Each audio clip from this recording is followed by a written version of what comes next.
comes the work of Arlie Hochschild, and she's talking about a specific kind of labor, a certain way that people are being shaped by their employer. So it's the case of identity or emotions as labor products, and in this case, emotion as a product and a process of labor.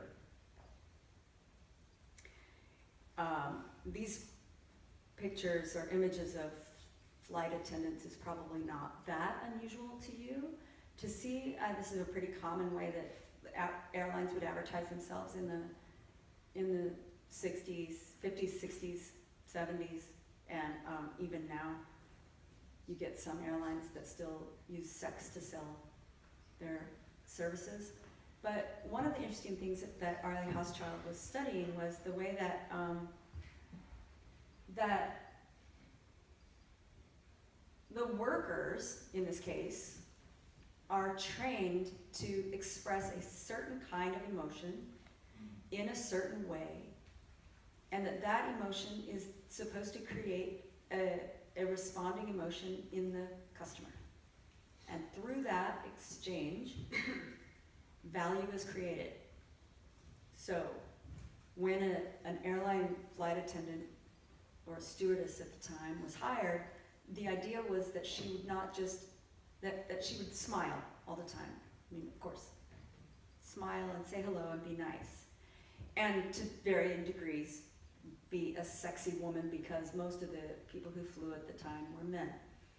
And then by portraying a certain kind of emotion and being the perfectly happy, wonderful host or companion or mothering figure to your customer,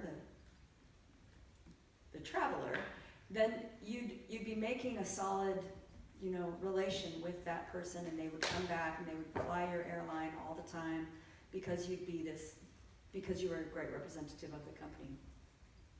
So,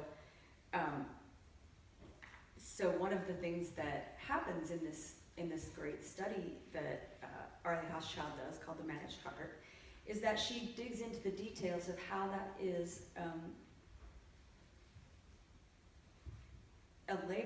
part of the labor model, so how it's part of the value chain, but also how emotions get enacted, and how then those emotions, as part of the work process, feed back into having a particular understanding of the self, right? And by doing so, then we can start to talk about what might be wrong with that kind of situation, right? And she's not thinking of this in quite neutral terms by any means.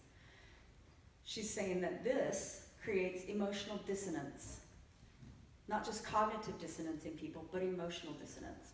And if we go to think about, back to Braverman, the separation of the mind and the hand, what we can see here is that when we separated the mind from the hand back in the days of the assembly line, right, what you would be trained to do as a worker would be that you're a brain, and you can be a brain at home, right? You can have a mind at home, but at work, you're just your hand. Your hand is over here doing the labor, and you're just moving widgets along the assembly line. And you're not supposed to think about it, because if you think about it, you're not going to be as fast. You're just performing the labor, and nobody cares. Nobody wants your mind to be involved, right?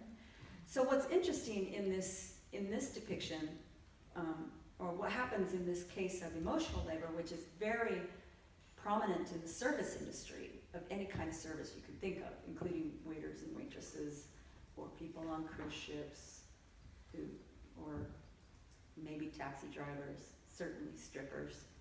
I mean, there's a way in which one's emotions are made to be like the hand, separated from the mind. So what happens when it's not your hand that's separated from your mind, but your emotions that are separated from your mind?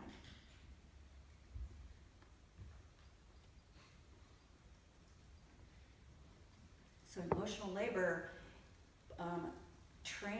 is a process of training the emotions.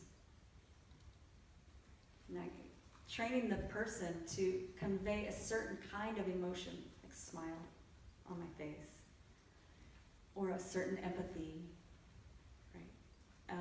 And a way of feeling that separates it from its natural, so-called natural expression, and puts it into a practiced expression. And the better you practice it, and the more you do what Arlie Hochschild calls both surface and deep acting, the more you can then inhabit the emotional characteristics of that happy, joyful person who helps people on planes. So in a way, what the damage is in this case is that you have to separate your mind from your emotions, but then in order to be an emotional being, you have to cognitively perform those emotions. So when you are working on the assembly line, your physical labor is a product, and it clearly is separated from you, and it's visible.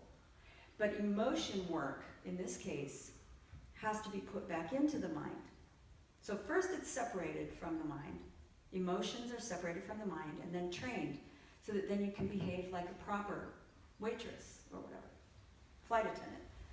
But then you have to put them, in order to be effective, you have to actually put them back into your cognitive stream.